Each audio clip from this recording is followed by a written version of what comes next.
So my name's Nicola Forster, and you'll see Karen Edge in a little bit. She may butt in, she's more than welcome at any point.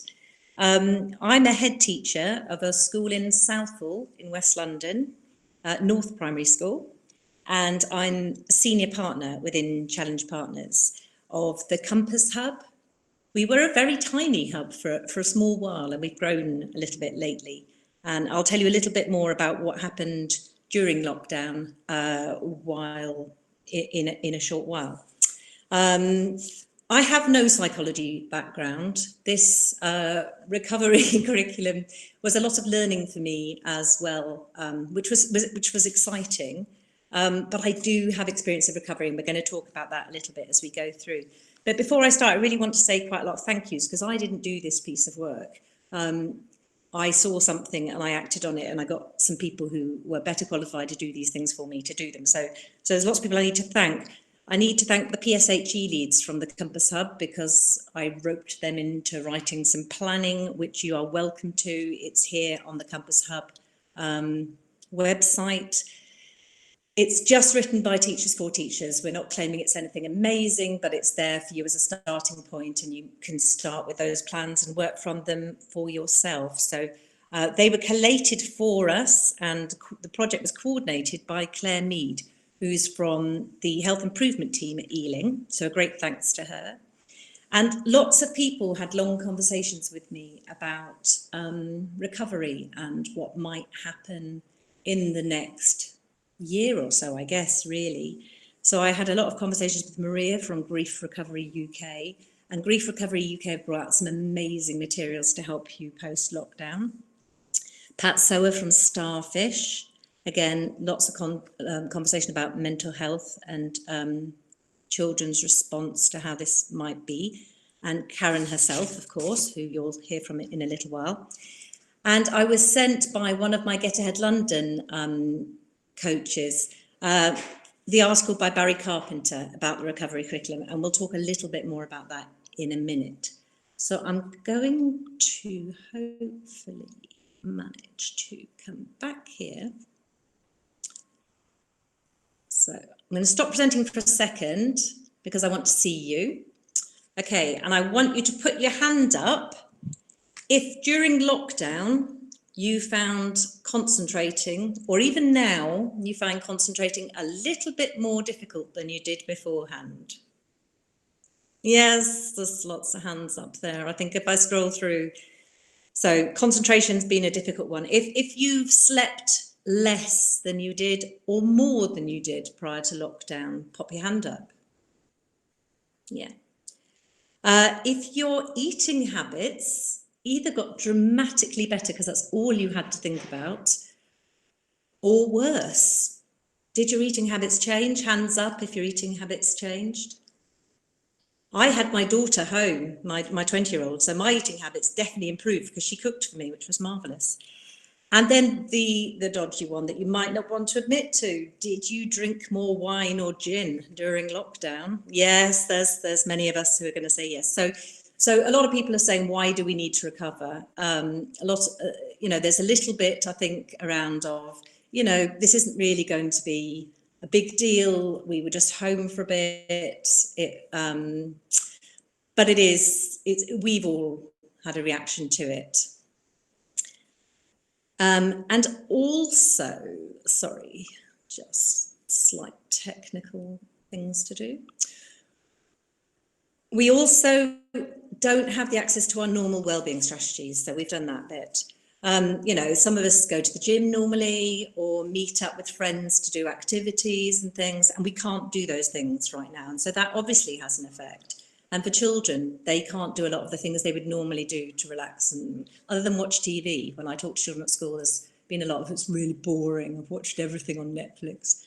And actually a lot of adults have said the same. So in terms of managing our well-being, I usually run quite a lot, but I run with people, and I train for events, which keeps me training, and I haven't been able to do that. So I haven't run as much as I would because I'm not motivated, which is not good. So this is a picture of me. And I'm going to tell you this story, and there is a point to it, I promise. You may think I've gone completely mad just ranting on here, but there is a point to this story, I promise, and I will explain as we go along. So 18 years ago, this is what I looked like. And people often say to me, have you got a photo of you with hair? And really, I don't really have many good photos of me with hair, because I didn't know my hair was going to fall out. If I did know, I'd have had a few photos taken beforehand. So 18 years ago, I had a 2-year-old and I was in work, and we had an Ofsted. I wasn't particularly stressed. I was a threshold teacher at the time. I had a 2-year-old. She went to the nursery next door. Everything was pretty straightforward, really. I went into work one day and I put my hand through my hair and a lot of hair came out. And that was weird. And I went home and my jumper was quite covered in hair.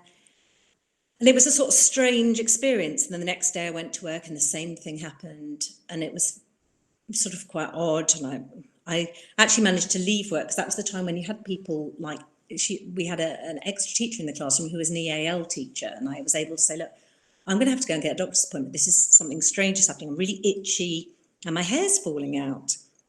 So I went to the doctor and he said, oh, I don't know if I mentioned I was pregnant. And he said, oh, it's just a pregnancy side effect. Don't worry. Once the baby comes, your hair will grow back.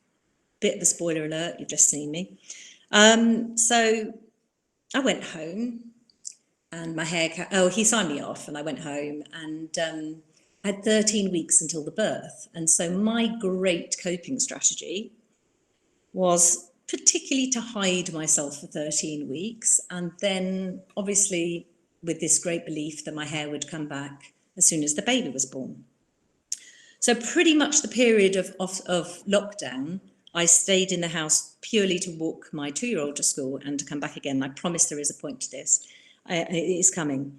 And in that time I was hiding. There was we've just had with lockdown, I kind of cut myself away from society. I didn't really contact my friends. I was just a bit embarrassed about what was happening and I didn't really know how to process it. My eyelashes fell out, my eyebrows fell out. It was sort of a really odd period of time. And in that time, we didn't have Zoom. We didn't really have Facebook, I don't think, even then. And so I became quite alienated. So this is the next photo. The baby was born, and you can see at this point, I've still got a tiny little bit of hair at the back here because it's attractive. When your hair falls out, it falls out like a clown. So all this bit came off at the top, but I had a little weird bit which we shaved at the back. And at this point, I'm virtually completely hairless. You can see a tiny bit of eyebrows. And I went to the doctor and I said, so my hair hasn't grown back. It was supposed to be growing back. And at that point, the doctor realised I'd lost more body hair than just my hair head. And he said, oh, no, this is a different type of alopecia. Your hair's not going to come back. Which led me to have had this weird lockdown stage where I alienated myself from my friends, really, because I thought suddenly my hair was going to come back and then I could be all gregarious again and my life could carry on as normal. And I had to find a way to get back into society as well as cope with hair loss. So the point, there is a point coming here, but when this happened, I did a very similar thing to what happened to us lately. I kind of hid myself. And for a lot of the children, they will have gone through this period of time that they haven't really spoken to other people who are not their family, their close family. So it will have been a difficult time. I want to just end on a slightly happier note of this story, in that it did take 16 years, but 16 years later, I was having a photo session with my children because I noticed my mum didn't have any photos of my family around her house. She only had photos of my brother and his children, because I kind of hid from having photos taken too. And a good friend of mine, you'll see lots of his photos. He takes photos at the school a lot for us. Did some photo sessions for us for a present for my mum for her 75th birthday or something like that. And he took my headscarf off while we were having the photos taken and took photos of me. And that was the first time I ever really wore my head naked in public, which is really bizarre, 16 years on. So So this whole thing was pretty much a trauma. What you've shown in terms of your hands up is that we have all jointly been through a trauma. Now, what I want you to do at this stage is to go back to the chat, and I can only see this in full view, I'm afraid. I want you to right now, imagine you were in a coffee shop with me at this point. Okay, I can see you again now and I can see the chat. And I want you to think of, if I just told you that story in a bar or a coffee shop, what would be your line, your sort of response if I told you that story? So have a think and see if you can put a one-liner into the chat of what you would say to me. Or Karen, you can butt in and say. Thank you. That's a good one. Anybody else got ideas of things that they would say? Thank you. Not really. Worse things happen to many people. Oh.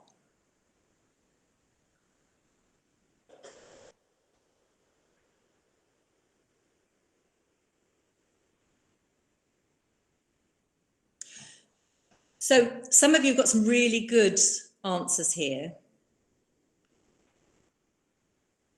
And I think one of the key things to really think about, so some of the things that people have said to me are things like, well, at least you didn't have cancer. Which, yeah, thank God I didn't have cancer. But what they're saying deep down is, it wasn't really that bad. And I was like, it wasn't really that bad, but my reaction to it was ridiculous. It was, I was pregnant, blah, blah, I can make all the excuses under the sun. But if the child's telling you something, and I am telling you this for the reason of the children, if they tell you a story and it doesn't actually seem that bad, because that really wasn't, really wasn't that bad. If you then say to them, oh yeah, well, it could have been worse, then that's kind of devaluing that thing they've told you that was probably quite hard for them to tell you. And then I can also sort of tell you that, people have sort of said to me, oh, at least you've got a lovely shaped head. Well, that's just a really weird thing to say. You're trying to find something to say. All you need to say is, oh God, that was a bit crap, wasn't it? That's, it was a bit bad that you had that. That's it. That's the story. It happened. Mostly,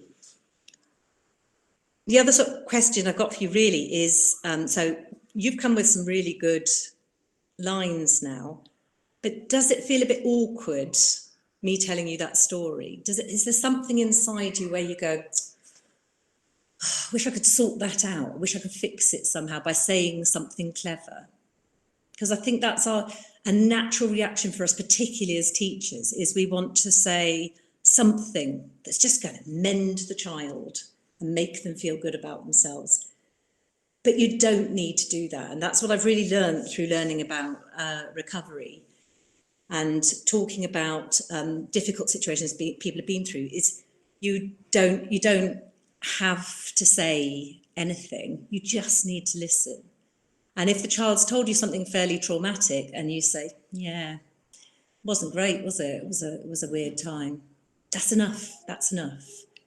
But then you can try and work with them. And that's what the recovery curriculum is about. It's about really trying to take those experiences and kind of build from that. So I think when lockdown was going to happen, I very quickly thought back to when I'd done that to myself, and I knew there were things that I did wrong. So I knew that I didn't connect with people. So the first thing I did was set up Google Classroom for the school, and we gave out all the Chromebooks we had, and we got everybody online for the teachers and for the children, so that we had some sort of communication. So because for me, I knew that if we were going to be alone for a period of time, we needed to have a connection. That connection was really vital. So that was kind of helpful. And then when we were in lockdown, I kind of preempted that, it was going to be hard coming out again, because I remembered how hard it was for me getting back. And I was so lucky when I went back to work, because I had a head teacher who let me work a day a week. And that really did help. So, right, I'm going to present again and move on from that really thrilling story, sorry, to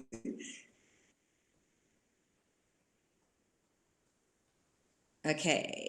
So when we were in lockdown, some of the people who I've seen today, who are in the meeting today, part of our hub, we got together in year group Zooms. So there's sort of 8 schools, and each year group had a hub, a Zoom meeting.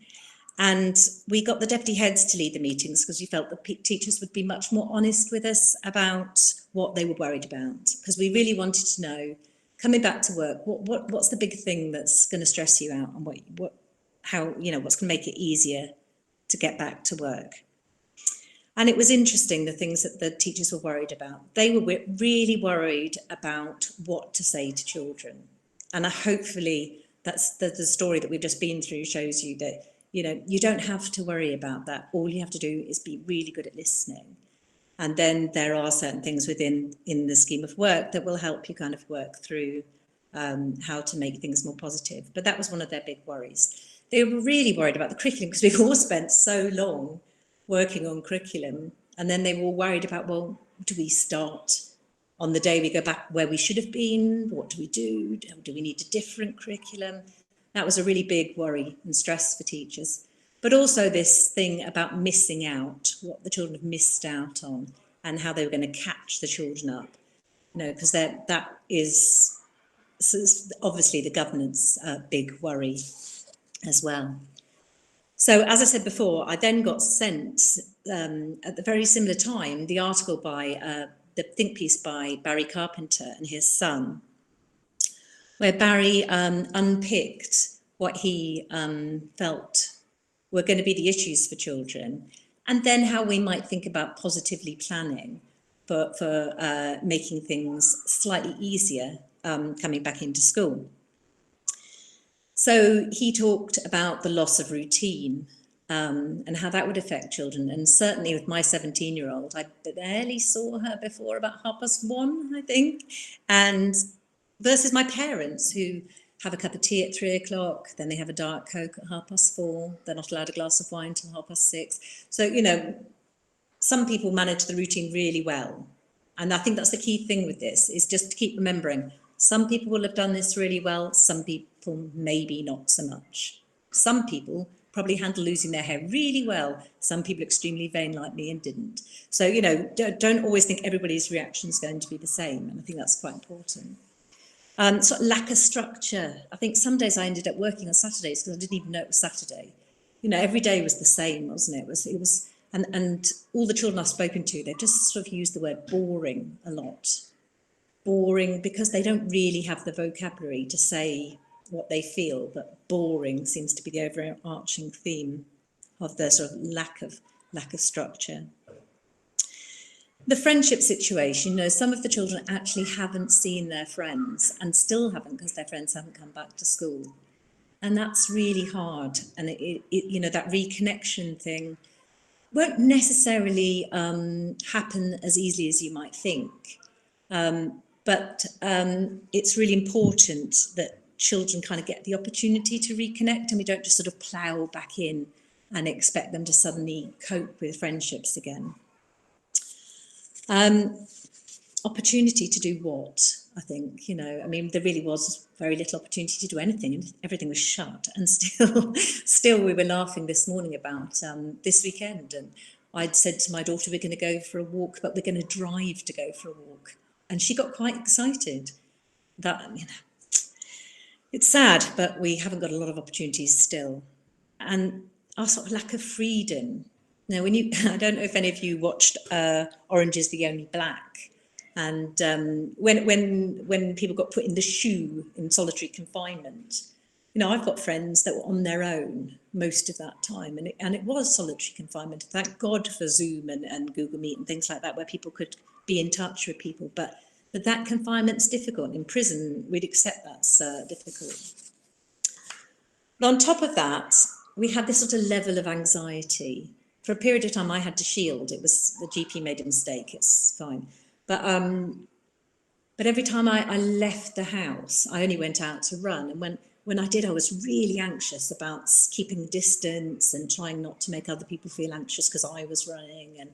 So that anxiety was really real for everybody, and still very real. Seeing a new set of children coming in this morning, and their little faces look like rabbits doing a headlight, all quite worried and quite scared about what school now was. With the little ones, the whole attachment thing again. They've just spent all that time with their parents in their nice, safe little house, and now they've got to lose that and come back out to school, not necessarily with the teacher and friends they know. So this period of time now is really quite hard for them. Some may have suffered bereavement and some trauma. We've certainly got one child in who had to separate his parents in a sort of DV situation during lockdown. So children will have come across all sorts of things, and it will take time to unpick and time to find out who needs a bit more than just a recovery curriculum. But the idea of the recovery curriculum, I think, is that we will start to find out from children who needs a little bit more, and then we'll be able to provide that. So this is something that we use, a device that Richard Lockyer from Levy uses with us when we do GAL coaching. And it's something I've used with my staff here, but I think it's very relevant when you're thinking about the children. So if you think about this part here being when you're in complete panic, nervous state before you have to do a presentation to over 100 people, that sort of level of panic. And then out here, this is when you're lying on a beach and all you've got to think about is when you bother to get up to go and paddle your feet in the sea. Pretty stressful, nothing much to worry about there. Too often, at that transition time from when we were in lockdown, we were, most of the time we were in a fairly safe state. We were in our homes. So we were pretty much here. But when you come out of your home, you kind of ended up in here. And I think for a lot of our staff and a lot of our children, they're here a lot. And that's a very stressful place to be. That's, where you're releasing lots of cortisol and you're very, very stressed, and you've got that fight, flight, freeze kind of thing going on. And it's very hard to concentrate. And that's why at the beginning, when we did that part, lots of you put your hand up to say you were struggling with concentration. Because a lot of the time you're in this heightened state of anxiety, and it's a sort of weird, difficult time. And children are coming in with this whole keeping apart thing, even though the DfE is saying we don't have to keep apart. They're coming in for different times. There's all sorts of things. There's people who haven't come back and they're looking for them. They're a bit upset. There's one of our children, one of the activities they did was drawing a school before lockdown and school after lockdown to sort of get that conversation going. And a lovely little boy, Ritushin, who's in year 1, he drew a picture of himself and Soyam, his best mate, for before lockdown. And then he drew exactly the same picture after lockdown, and his teacher said, "That's a bit odd. Why are you drawing Soyam? He's not here." Then he got his pencil and drew a big cross over Soyam and said, "Yeah, he's not here." So, those sort of relationships, we mustn't underestimate how hard that is for children.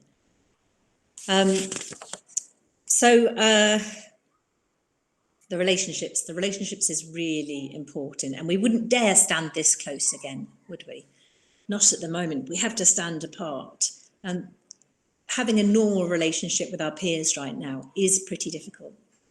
So in the recovery curriculum ideal, what Barry talks about is you really spend a bit of time at the beginning talking about relationships and rebuilding those relationships, but not standing that close together, obviously. So remember, at home, when they've been doing home learning, they've been working by themselves or maybe with their mum, but they haven't been working with their peers. So they've got to remember all those sort of peer skills like turn taking and working alongside somebody. So there's lots of things they've got to remember. It will all come back. It will all come back, but it's a little bit difficult. And then in terms of community, so really now, if we've got the friendships back, we've got the support from our peers, starting to unpick their lockdown story. And this is just a little double family here. the sort of activities that people have come up with are things like time capsules, just noting it down, writing it down, drawing it, what did happen during that time.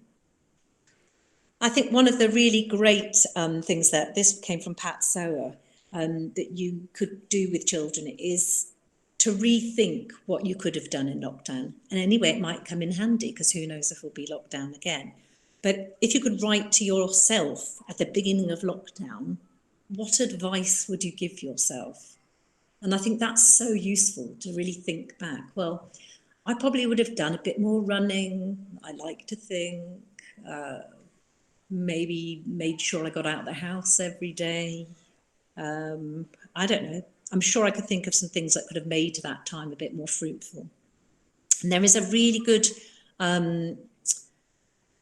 useful resource called Books Beyond Words that has a coronavirus section where it's on purpose. It's just illustrations of coronavirus, and the children can talk about it so that they can verbalise what sort of happened in their experience. And again, we talked before about, some people might have had the same experience, but experienced that in a different way. But some people also may have had quite different experiences. And this was just quite interesting to see. And don't take this as read, because not all key workers will have had an amazing experience, and not all vulnerable children will have not had an amazing experience. But this is the experience of one of our key workers. I followed my timetable. First, I did English, then I did maths. After maths, it was lunch break. In the afternoon, I did topic. Finally, I finished the day with a long walk. She had a lovely time, quite straightforward. She's come back into school. She's doing her bit in school. It doesn't sound too negative. They even went to the beach one day. Then this is the experience of one of our vulnerable pupils. This child, we tried to contact by email, by text, by phone. And in the end, a pupil and family worker had to go around and knock on the door because we were a bit worried about what has happened to her. And Dad had changed his phone.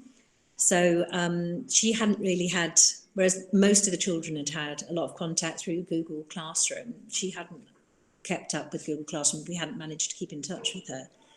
And this was her experience. My experience was boring. We didn't do that much. We always went out for a little walk, and me and my brother always played outside.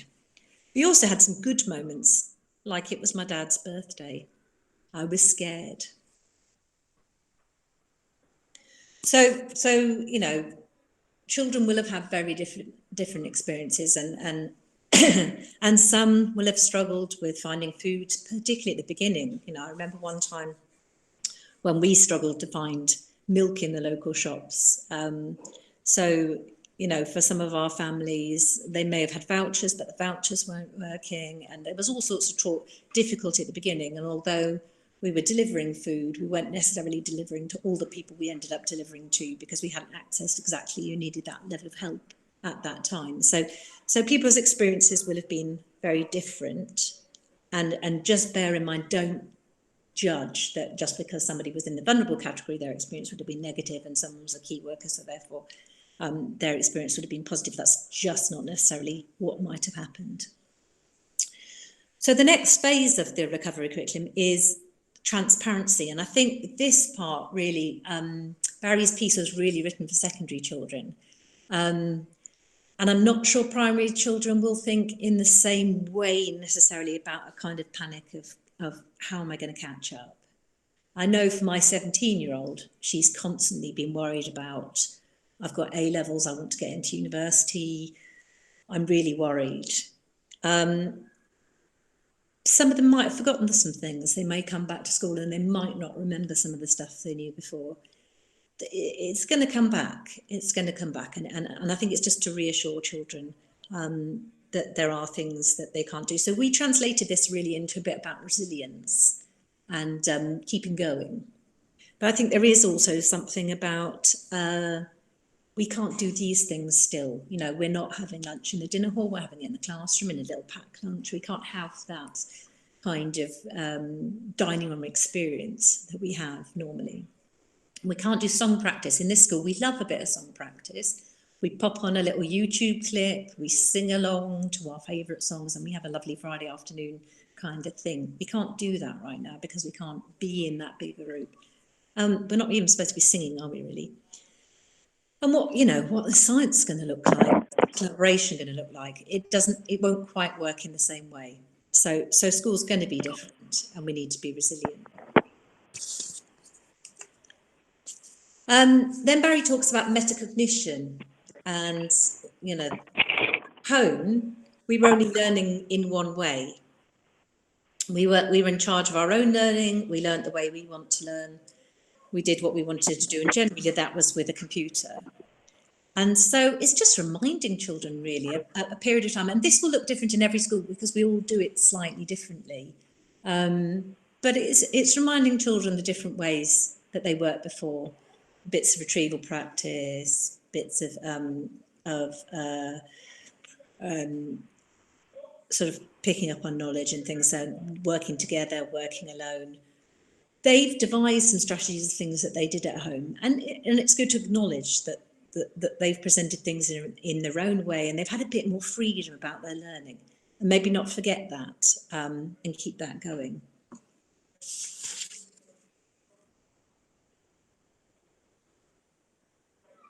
Okay, and then the last lever, the fifth lever, is really about space and time, that it will take time to recover, and time being gentle on ourselves, really.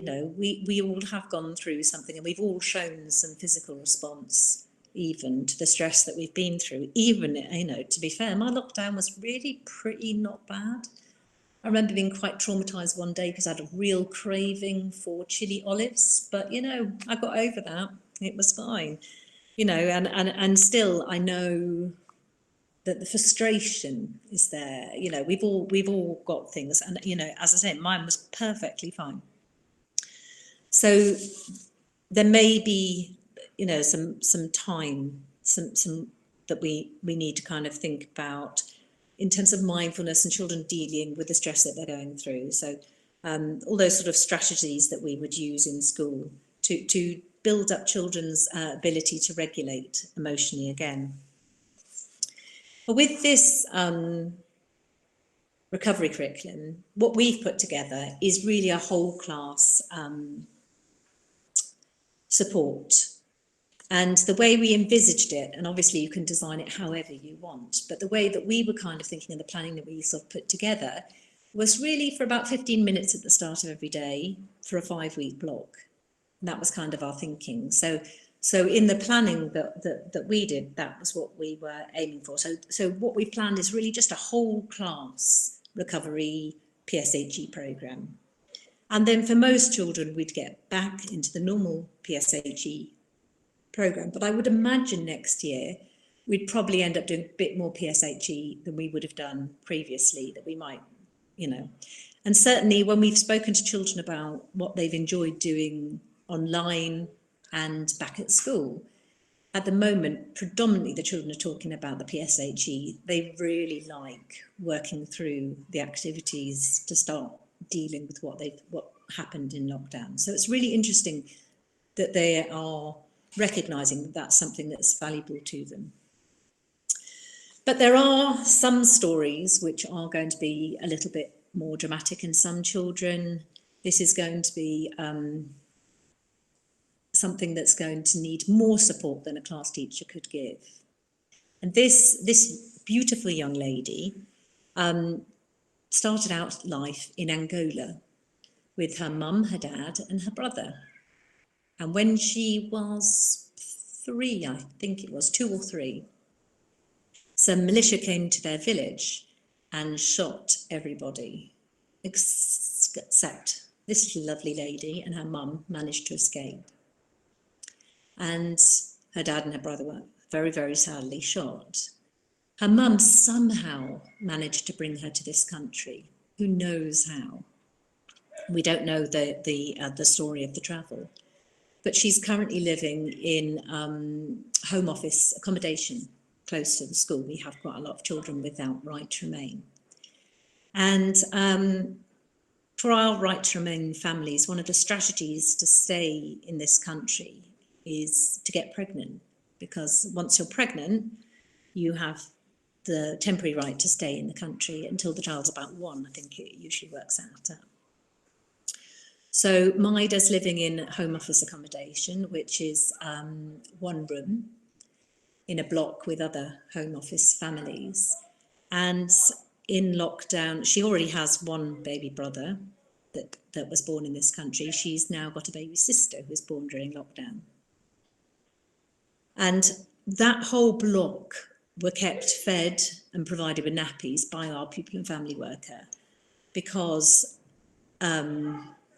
they live anyway on very low funding and would normally rely on school banks, but it was very difficult for them to get out. So for this little girl, she's been through a hugely distressing period before lockdown. She's now in a very strange situation where she's kept in a room with her baby brother and a new baby. And she's not allowed out of that room when she was having school and some normality was coming into her life. She is engaging digitally on Google Meet every day with her teacher. She is having lessons, so she has got some routine in her life. But for children like this that have got much more extreme situations, I think it's, there definitely is going to need to be a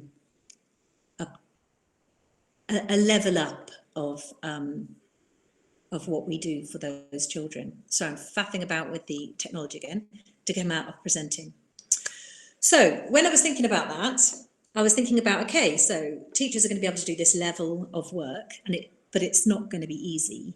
And sometimes you might hear stories like that, or you might hear more distressing stories. So I know that there needed to be Karen in the background here, who to acknowledge the fact that teachers really need to look after their well-being and be able to kind of deal with what they're going through and what they've heard, and be able to cope with running with this. So I'm going to hand straight over to Karen, who looks like she's still awake, luckily. I am. Excellent. Do you want to see if there's any questions for you at this point? Yeah.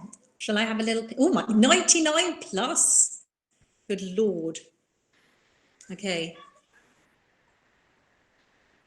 So if anyone has any questions, either pop your mic on and ask them, or just pop them into the chat, and we'll just do that for sort of 4 or 5 minutes. Is that all right? Unless there's no questions, and then we can crack on.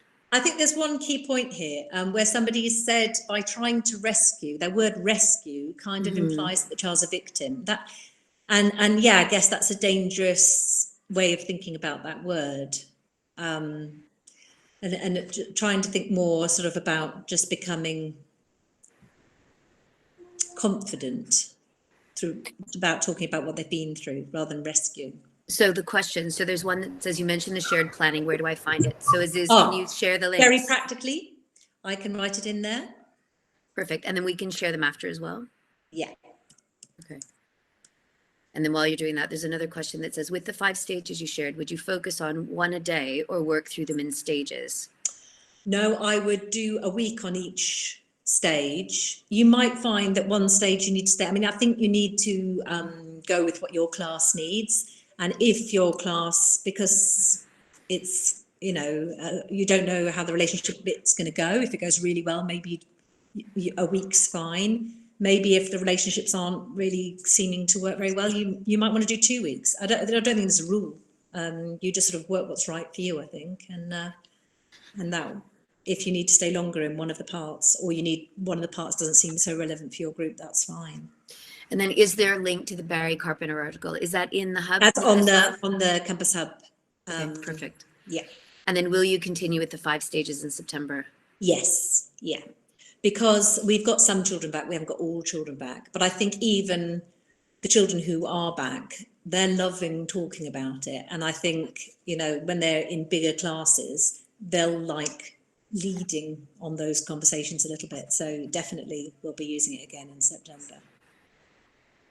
Cool. I think that's it. Perfect. So thank you. So my name is Karen Edge, and some of you will have met before in some of the work I've done with Challenge Partners, but I was really flattered when Nicola called originally and said that she had been working on a recovery curriculum for a variety of reasons. I think a lot of respect for Nicola and the work that she does, partially because Nicola was one of the last people I saw before lockdown. We went and had a coffee together, and she kind of hooked me into the work that she was doing before I think we realized that we would need a recovery curriculum. So there were a few things that I wanted to say just to sort of put in context where I come from. So my accent is Canadian. I will say that I'm Canadian by accent, and I lived there until my mid-30s, but I am both British and Canadian by citizenship. So just so you know, I'm actually British, even though every time I leave the house, people make a comment that I don't really belong here or I don't know how things work. So a lot of my work has been shaped by the fact that I am a straight white woman who was never treated in a sexist or ageist way until I moved to England. And I then became the girl, I became the foreigner, I became the youngster. And it changed how I work because I am straight and white and have a PhD. And we've changed the nature of our work from, the 15 years ago I arrived, because if I have a tough time living in this country, and I literally get told every time I leave the house that I don't belong in one way or another, my colleagues who are Black, who are gay, who don't speak English as their first language, which I'm also told on a regular basis that I do not speak English as my first language, just so you know. I became to worry quite a lot about how in England we don't really talk about things. We have quite a stiff upper lip, I think, which we collectively would agree. But that means that a lot of the sexism and racism and ageism and classism that exists, we just never really talk about. So this has been a really tough time for us in our lockdown because my ex-partner is Black. He's half Black, half Asian. And my son has identified as beige since he was little. So in addition to living through lockdown and coronavirus and being very far away from my family, I don't have any family other than Isaac who lives in this country. We've also been dealing with Black Lives Matter and the knock on that's had for, our family and other families in terms of talking about racism. So I think we talk a lot about recovery in terms of coronavirus, but there's a lot of other recovery that people are going to need to do because it hasn't just been about that kind of lockdown. So the few points I want to make is that when we started this, and then I'll share some resources that might be helpful in your schools. So I went into this thinking, okay, it's all right. No one's really missing out because every country is going through exactly the same thing.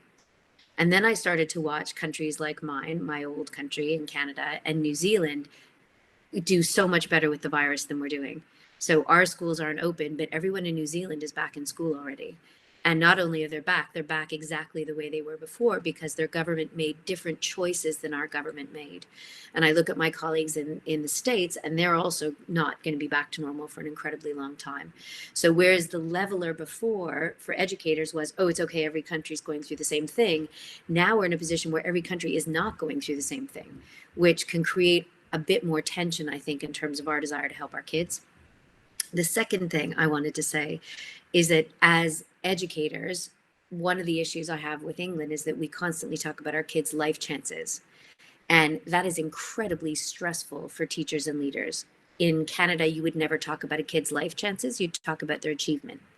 So when you talk about somebody's well-being and learning in your school as life chances, that's, as pressurized as talking about neurosurgery. And you do have a lot of responsibility, we collectively do. But I think as we come out of lockdown, thinking about life chances, we need to remember that the reason why life chances in England is the way it is that society as a whole is failing in some ways. So it's about food, it's about housing, it's about the care that we have for each other. It's not just your responsibility. And the catch up and the pressure of life chance catch up can be overwhelming. So just to sort of put that on the table and say, there's other things we can argue for. In countries where they don't have rigid exam systems, they're less worried about loss of learning because we don't have a structure that requires people to perform in that way.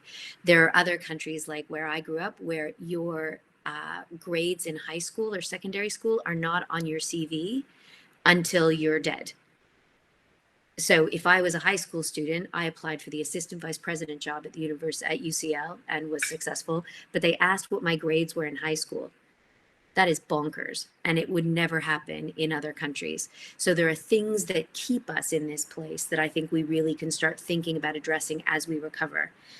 For listening to Nicola's story and listening to stories of lockdown, there are those of us who've been through trauma, and this will make us relive that.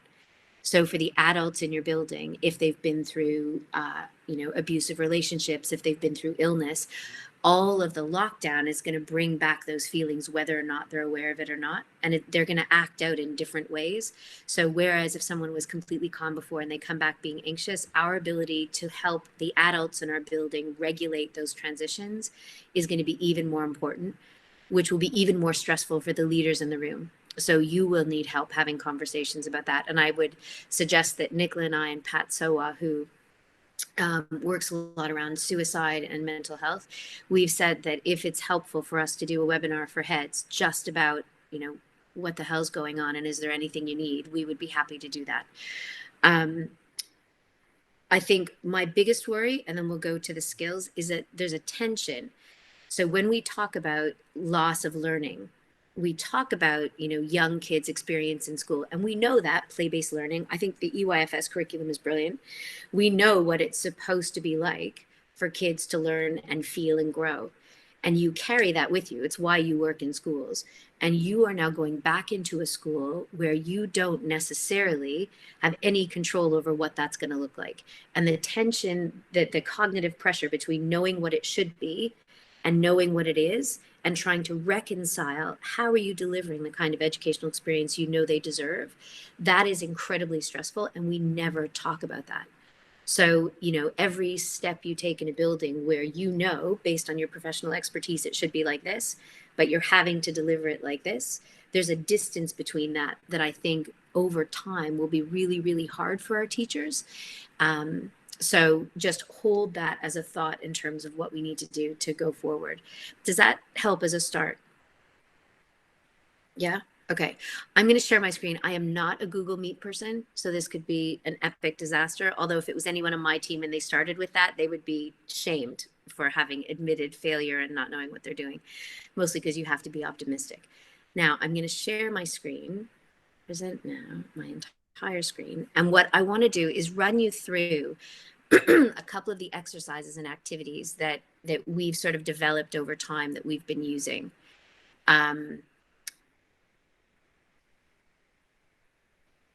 So Nicola, can you see that? That's perfect, Karen. Yeah, we can see it. So we're gonna zoom this way. All right. So the reason why I'm doing this, and I now cannot see you. So just scream if you need to, in a kind way. One of the things I wanted to do was show you some of the ways that we're helping teachers talk through well-being. So one of the things that we've started with is simply putting this up, and I will send you a copy of the slides if that's helpful. Would that be good as is? I'll do a PDF copy and send it out. Really just to say, does it feel like your life has been on fast forward, or does it feel like your life has been on pause? Because how people describe the experience will depend a lot on how you support teachers going back. I did a talk last night for a global social emotional learning organization, and one of the things I talked about was teachers, and the messages in the chat were, we're constantly talking about students, but no one is talking about what this has been like for us.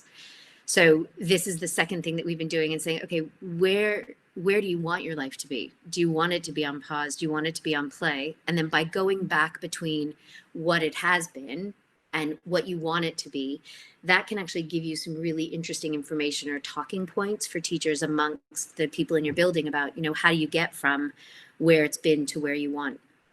So what I want to do is, so grab some paper, please. This is actually an instruction. And I want to walk you through a tool that we developed just to try and help people understand what other people's pandemic experience would have been like. And what we'll do is, this will take about 4 minutes to go through. There's no wrong or right answers, but I just want you to quickly answer the questions as we go through. So it's just thinking a little bit about what you've been through. So where have you been locked down? Has it been your own home, a shared home? Have you had to move between multiple homes? Have you been locked down elsewhere in a place that's not your own? How restrictive was your lockdown versus your normal life? For some people who spend a lot of time at home, there hasn't really been a lot of change. Or for people who've still been going into work, was it a little bit different or a lot?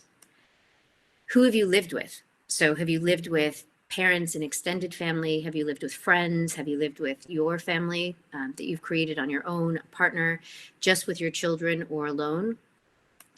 Have you kept working? So has it been more hours, same hours, less hours? Have you lost your job? And thinking about this in terms of a tool to help your teachers think about what the parents and community might have gone through. Has your income remained the same?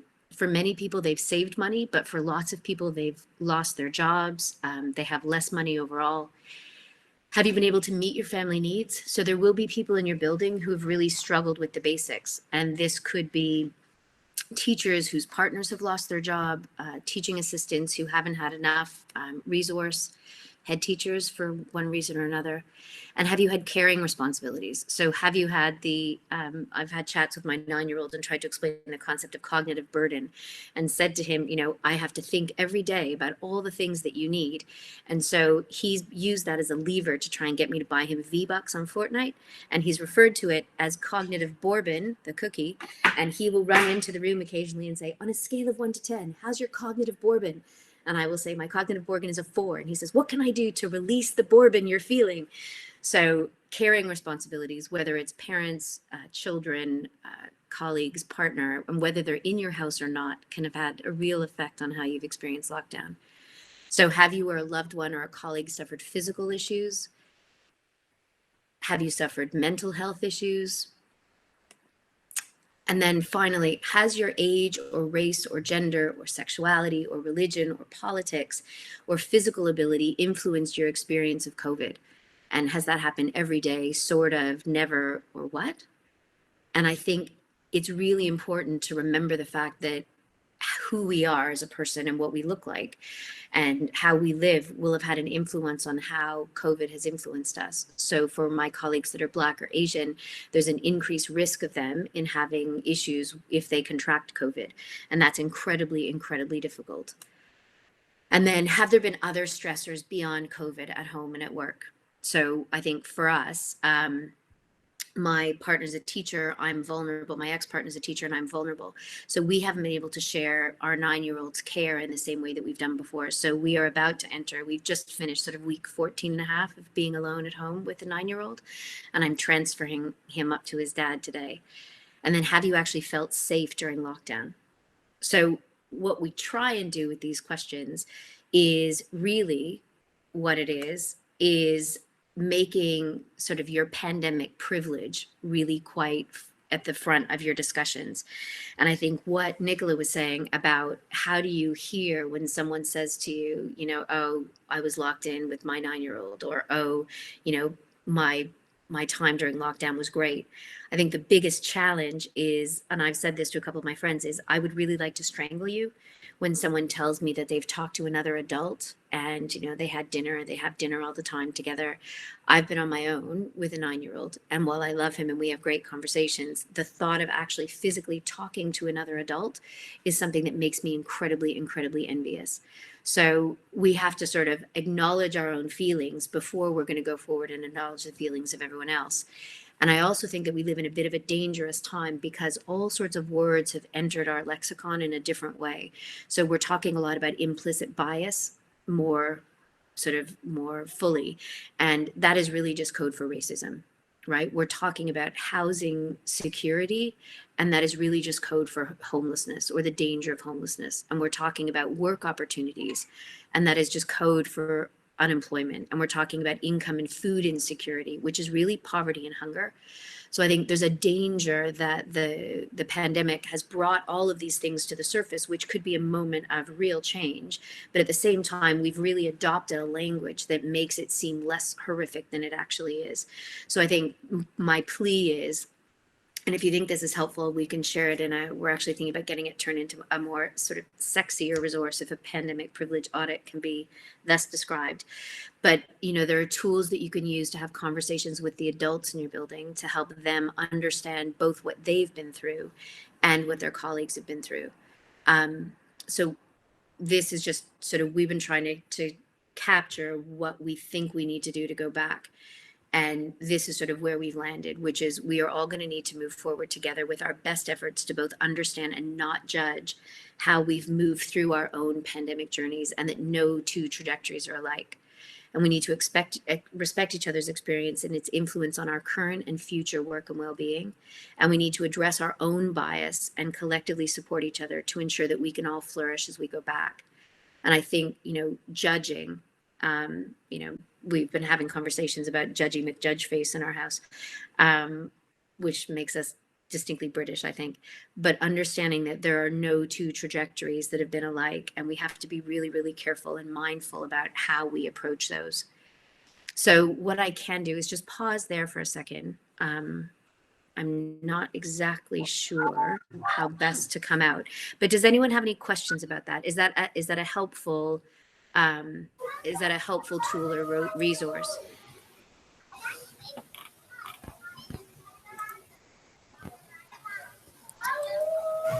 Okay, so is it worth sharing that just sort of as a resource on its own? I can hear kids in the background, which is very exciting.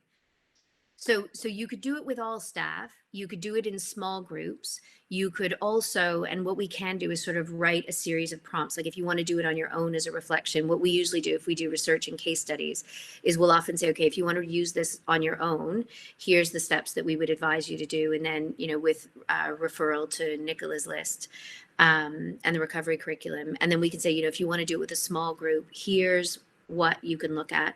And then if you want to do it as a whole school, here's some strategies for jigsawing it. So I could work those up sometime, probably in the next week and a bit. Isaac will be at his dad's. I've got 4 days on my own. Woo. It's a bit exciting. I've already cried 3 times, just so you know. The thought of him, I'll cry now, so we're not going to talk about it. But the thought of him going just completely freaks me out.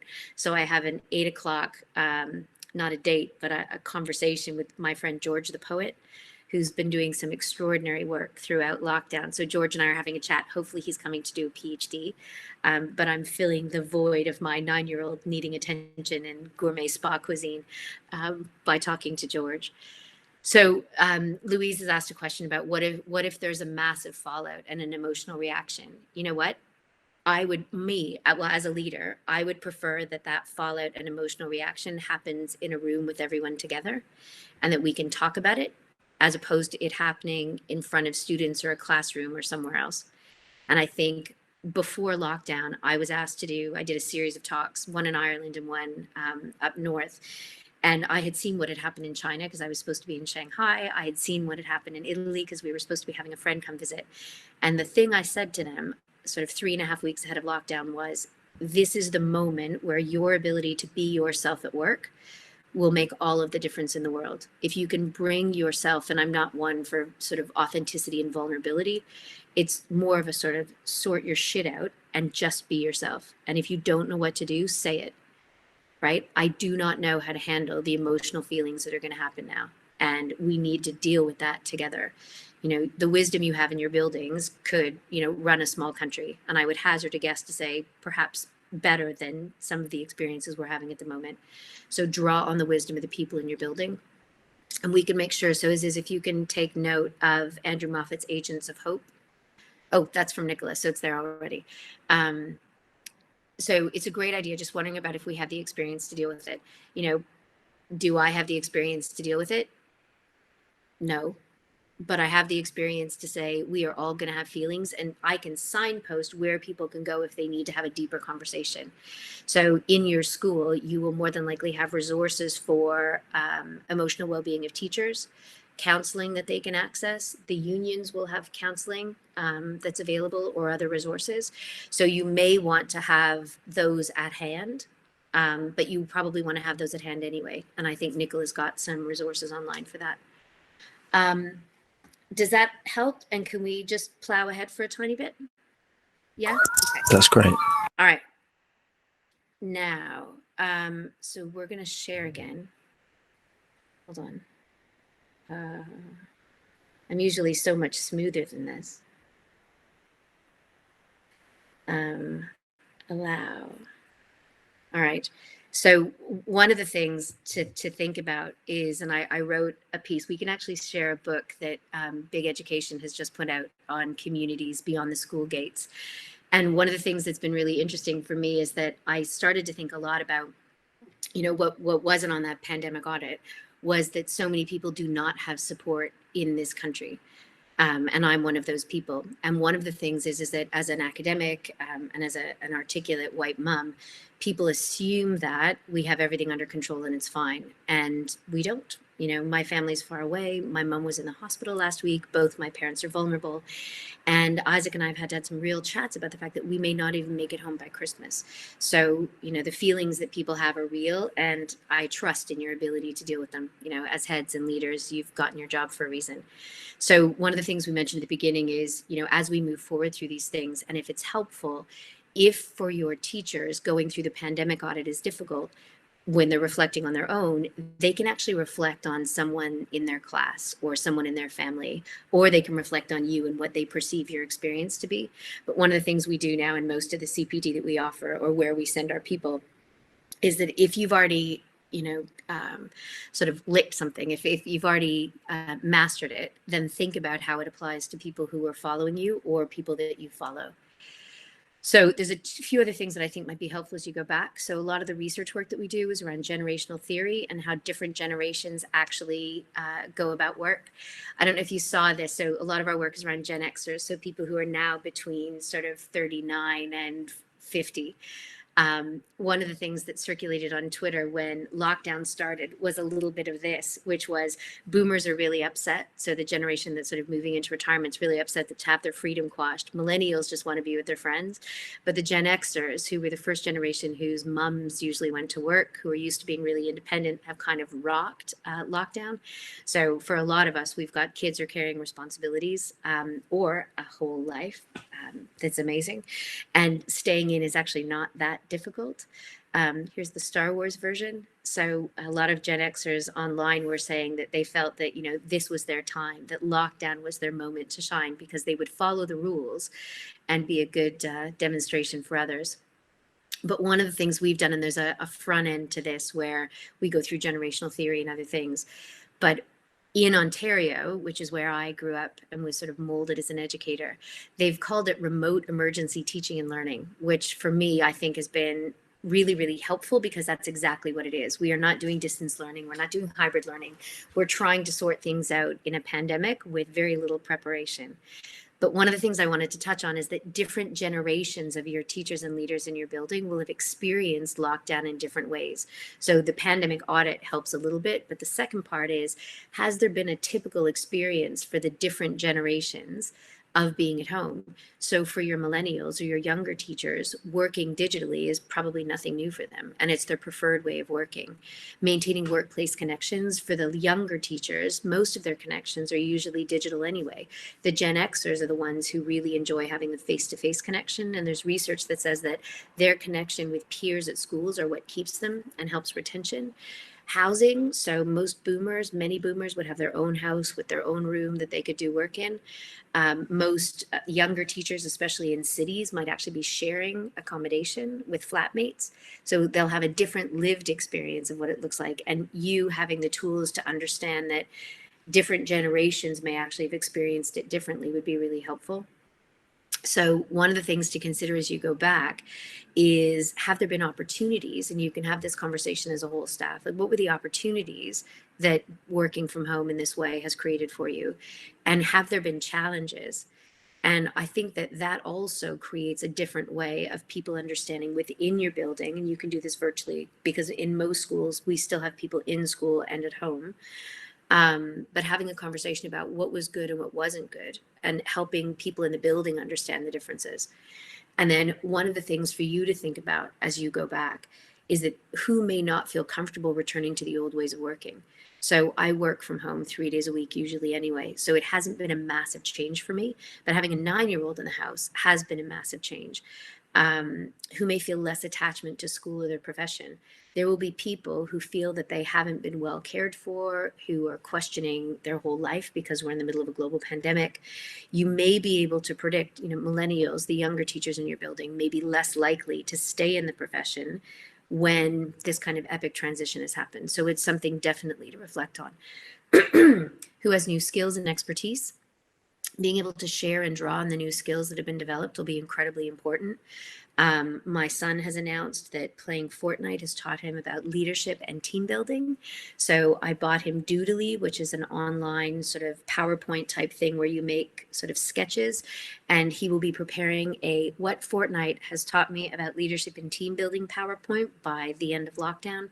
That's one of our sort of home learnings. He's also apparently learned a lot about negotiation, and he will, it hasn't happened today, but he will often throw in a paper airplane when I'm on a talk. And when you open the airplane, there's instructions or a request for something. If I do not respond quickly, usually by WhatsApp, occasionally an origami crane comes in the room with another set of instructions. If that doesn't work, there's a ball that comes in, like a crushed ball, that usually says, I'm too tired to make another plane or a crane. Could you please answer the question? You can WhatsApp me the answer. And apparently he's also learned about, his words, making a compelling argument. And apparently, if you tell me I need to make a decision right away, I can't make it or won't make it. But if you say, you can decide when you have time, I'm more than likely to say yes. So all these kids and students, the parents, teachers that we've got coming back have developed new skills. I'm really sorry for the negotiation skills for Isaac's teacher, but we will see how we do. And the other thing that I want to put on the table is there is a huge issue around equity that has been raised around the world. For those of you who have managed to live your life without ever feeling like you don't belong somewhere, now is the time to figure out what that feels like and making sure that your actions and activities never make anyone feel like that. But there have been all sorts of things that have happened in organizations where, as leaders, we've made assumptions about who has the space to take on roles and who doesn't. So in my university, there have been all sorts of people, often single, often guys, who've been given extra tasks, which are allowing them to show their skills. And people like me, who are at home with a child, have been not given those opportunities. So there's going to be a lot of people who are coming back. My advice is, if you're allocating tasks, I'm sure you're doing it in an excellent way, but just make sure you ask people if they want to take something on instead of making an assumption that they don't. Because simply knowing that I would have been considered for something I would have said no. But it's knowing that I had the agency to be able to say that would make a difference. So what I want to do very, very quickly is run you through two things, and then we'll pause for questions. So I want you to think clearly for you about sort of your well-being zone. So most of us will have some idea about what our work-life balance looks like, and we can argue about work-life or balance. But what I want you to do is think about, how do you know when you're getting close to the edge of not being okay? When we were heading into lockdown, for the 3 weeks before, there were all sorts of things that were happening that I know are signals that I am getting overtired and I'm not taking care of myself. So I worked late. I can now mask this quite well by having my emails at a different setting, but I have a colleague in Australia who knew I was working way too late. I wasn't sleeping enough. I had my shirt inside out for several talks that I did, which is not ideal because they were in public. The pepper grinder was in the laundry bin and in the freezer. Sometimes it's the iron, but I gave that to my ex. On Saturday, this was before lockdown, I locked my keys in the car and my ex-sister-in-law had to come and rescue me. But the biggest indication was this. So this is late at night at the Ireland airport in Dublin. There's bunnies, just in case you don't know. I had lost my passport. So in the space of 2 weeks, I had managed to go from, the little things, which is not managing work and sleep, to something quite epic, like losing my passport. So one of the activities that I've had the heads that I work with do is sort of identify what your well-being tells are. Can you make a list of things that are flags to you that things aren't going well? Can you talk about them? And then in your life, your regular life, who knows about those things? And one of the things that I used this for before lockdown was to get people to contract with someone to say, okay, here are the things that if you spot these in me when we're at work and at school, and it looks like things are going to go down quite quickly, can you please, do this to help me? So one of the things that we've encouraged people to do as you go back into whatever this normal version is that could you use that sort of concept of well-being tells to make sure that there's at least one person in the building who knows, what your tells are, and can they spot that you're getting anxious or tired or difficult? And what kind of process could you put in place to make sure that that happens? So there's a few other things that we can talk about, but what I'm going to do is just pause there and see if there's any questions, and then hand back to Nicola.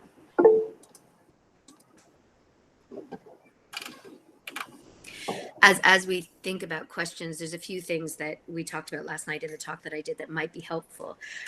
One of them is around, at our house, we came up with a set of protocols and rules. One of them is that we removed the ban on swearing. So you can swear at any time as long as you only use the F word or the S word, and you don't say it in anger at anyone else, and you don't do it out of the house. So we've created this bubble in our house with a set of new protocols. Had more conversations about our feelings. So what's been helpful for us is that you just have to name it. So instead of the pulling the feelings out of the 9-year-old, we've got a shorthand where you literally say, okay, just name the feeling, please. And then we can talk about what the feeling is and what it means and what we can do about it. And Isaac has also created, because I was working so much, he felt like he wanted a bit more cuddling. So he's created his concept of the pocket, which is he'll crawl into bed and open the covers to make a pocket. And then I hop in the pocket. But what's happened is it's become a shorthand for us just needing to spend time together. So anyone can yell pocket at any time, and we just go and have a lie down and a chat. So as you go back into school, thinking about those shorthands that you can create for your teachers or for your students that are just small language points that sort of flag to someone that somebody needs some care, and you can tend to those.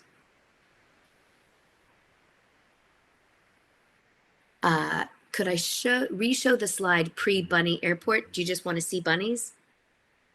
Or are you looking for something in particular, Rebecca? And I'm going to run a half on this. Really, really helpful. You're going to share the slides. Yeah, I can totally share the slides. And then what is really helpful is if you, because we're nerds, the joy of being a nerd is creating things that people actually use and love. So if you do use them, make sure that you're crediting our team. I'll share them in a way that can be shared. But also, if you thought that running a sort of an epic, the well-being slide, not the bunny. Yeah, that's totally fine. I just thought you might like bunnies. Yeah, if you share them, sort of give our team credit, and also let us know. You can tweet us or send us an email, because we have to track how influential we are, which seems silly. I will show the well-being slide again. Here, I thought you wanted to see the bunny. I got so excited, and I was showing all of my secondary Irish colleagues that there were bunnies. They're like, yeah, we know that already. So this is the one I think you're after. And I'll share these. Can you identify your tells? Can you share it? Do you know who knows it? And then what happens when they spot it? And really, it's just sort of creating an accountability mechanism. One of the things that, at some point, so as is, if you want to have me back, we've also created a set around sort of how can you create some nudges within your schools? And then sort of whose behavior are you trying to change? What's the goal of trying to change that behavior? And this is sort of, it helps also around sort of washing your hands. And we've got a set of examples for nudge behavior, and then a set of questions that you can use to try and nudge people to create better behavior when they're done. Before we go, I'm just going to show you these two, and then it might be helpful. So I think as we go back, one of the reasons why I like working with Nicola is she's tried very, very explicitly to not just go back to the way it is. And this can be super helpful. And then I think this is probably, hold that close to your heart. If you don't have the book, The Boy, the Mole, the Horse, and the something box, it's well worth getting multiple copies for your schools. I've sent it out. I've probably sent it to 10 people now. Okay. Oh, this is also how I spend my time, making s'mores by the fire pit. Just so you know, we bought a fire pit. We're trying to recreate Canada in North London. So we have s'mores. We also do vegan s'mores. If you happen to be in the neighborhood, we have side access, and we bought a really inexpensive sofa that separates into 6 pieces so we can do socially distant fire pitting. And we also bought extendable marshmallow sticks. And I sent out a math question for anyone who wants to come over that says, it's Canada Day. If you love poutine, we can totally help with that. But I sent a math question that said, we bought a fire bowl that's 17 inches wide. We have retractable marshmallow sticks, which extend from 24 centimeters to 84 centimeters. Based on current distancing guidelines, could 2 people simultaneously roast marshmallows for s'mores while maintaining appropriate distance? Which I think is sort of a year 4 math question. So if you need that, I can also put that in. Aware of my privilege in having a fire. I'll be around Saturday night. Just make me a space there. All right. Do you have any questions for us? Thank you. I've got some of the questions, Aziz, that you sent me from before. Do you want me to run through a few of those? Yeah, I was just going to go just quickly to Abdul posted an interesting question about colleagues who might choose not to share.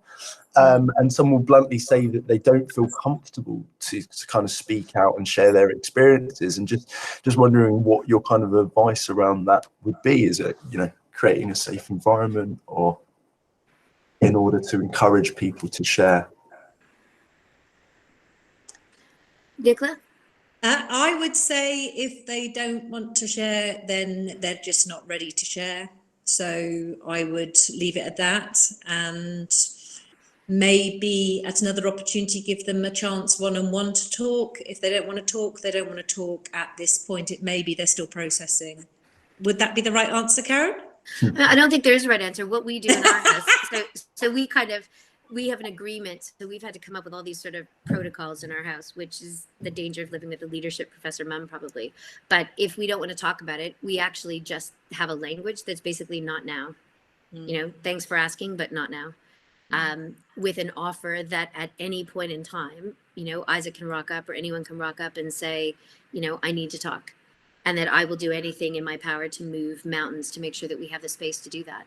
And just, that it's okay not to talk. And for some people, that is what will help them get through this. But understanding that by not talking, it's probably building it up. And at some point there will be a not good experience. I think just encouraging people to talk to someone, even if it's not at school, because some people are very private at work, but just sort of, trying to talk to somebody is important if you can. Yeah. I've got a few questions from before. Some of you submitted questions before we started, and people have asked, I'm just going to pick one out. One school asked about positives from this time. Improved parent partnerships, benefits of online learning, benefits of learning one-to-one, coaching and mentoring. The benefits of using this sort of device for meetings saves so much time in getting people together. We had a Challenge Partners meeting about excellence for everyone yesterday. And, literally I could sit down with a coffee and be in a meeting instead of having to travel into central London. That saves loads of time. And quite frankly, I don't want to sit on a tube right now. So, there are definitely benefits. And I think there definitely will have been relationship things between families. I got to spend a lot of time with my 20-year-old who's at university, doesn't really spend much time with me anymore. And we had a few deep and heavy conversations over a bottle of wine, which is an interesting thing to do with your child. But it's lovely, and that we wouldn't have had the time to do that necessarily normally. Karen's talked a lot about, that closeness with her son. And for a lot of our families, they will have really super bonded. And it would be positive in a lot of circumstances, but and I think it's just remembering everybody's is going to be a little bit different. Fitting the recovery curriculum in, we're literally doing 15 minutes a day. So it's not really a massive amount of time to find, though I know other people, you might be a class teacher in a school and it's not something a head teacher knows about or is particularly keen on doing. So it's just sort of finding opportunities to pick maybe some of these activities up that will take 2 or 3 minutes and just slot them in wherever it fits. I don't think you need to go into big long sessions for this. I think it can be dipped into. Ways to support mental health and wellbeing. I popped into the chat. We've bought a few sets of the Agents of Hope books here. There's lots of them. Andrew Moffat's put together a scheme of work for mental health for children, and the books just bring up vocabulary for mental health. Our children are all EAL, And there's books about worry, there's books about sort of relationships, there's books about not fitting in, and that gives children the words. A lot of our children have said the word boring a lot. Things are boring, being here is boring, life's a bit boring. I think it's because they don't have the words to articulate their real emotions. They know they feel something, but they don't quite know how to put that into words. So I think using these books and some of the Agents of Hope assemblies and things will help them have those words, which I think is difficult for children. This is, I'm going to post, there's been a couple of books for kids on COVID specifically. I've just posted another one in the link through the World Health Organization. That's great. Yeah, thank you so much both. And Karen, Nicola will definitely have to get you back to talk again and present more, because it's been great to hear the theory behind the work, but also some really practical tips as well. And I think just to echo an earlier comment by Kathy Mitchell, who said in the same way that our children need to be heard, I agree that it's vital our staff feel that their experiences and feelings are recognised and heard too. And I think that really came through for all that work. So thank you so much. Just before we wrap up quickly, I'll give people an opportunity to post any last questions just in the chat. I just wanted to just highlight a few of the other opportunities that we have coming up here at Challenge Partners. And if I can get my screen to work. Are you in an office? I am indeed, yeah, and the kids that you heard playing earlier. So we share our office with a primary school, and they're really pushing the outdoor learning at the moment. So there was a lot. So this is where the envy and sort of the anger comes in. I'm like, you're alone in an office. Having a desk and 2 screens is something that I didn't think I'd miss as much as I have. Your place of residence. Psychologically, it's amazing. So I'm trying not to feel angry. Right. This is the biggest challenge. The biggest challenge around sort of pandemic privilege is not really hating the people who have it slightly better than you at that particular moment. Well, it's so just enjoy your day. Fortunate enough to return. Yeah, it has been very, very nice. But yeah, sorry about any background noise earlier. Thanks for taking over there, Karen. But just to say, obviously, this is, as I mentioned earlier, one of our virtual leadership development sessions that we're running. And if you do visit our website, you can look under events. We have kind of a range of different things coming up. One of those are that hideous photo of me. Take it off your website. We think it's lovely, Nicola. But you can see a range of upcoming events. Hopefully, you can see this on your screen now. We have a great event coming up next week, sensory profiling, which is about kind of supporting young people that have a range of kind of additional support needs in class. We have another session about building a cost-effective and sustainable CPD program. And personally, something that I'm very passionate about as well. We have a great session on Friday the 10th about building diversity into curriculum, and some really, again, practical tips to help school staff increase or just be more aware about how they can build that diversity into the curriculum. So please do visit our website. Please do sign up for those. They are free and available to all school staff at the moment. So please do check that out. I'll just come back now just to see if there's any last things to address in the chat in terms of questions.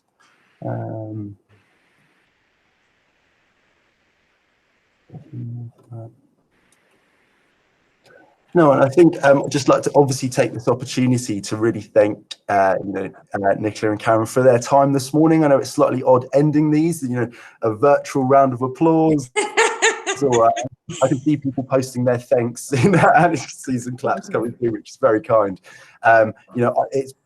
It's been really, really insightful, and I know it's been an incredibly popular session as well. And it's great, as I mentioned, to see the positive feedback coming through.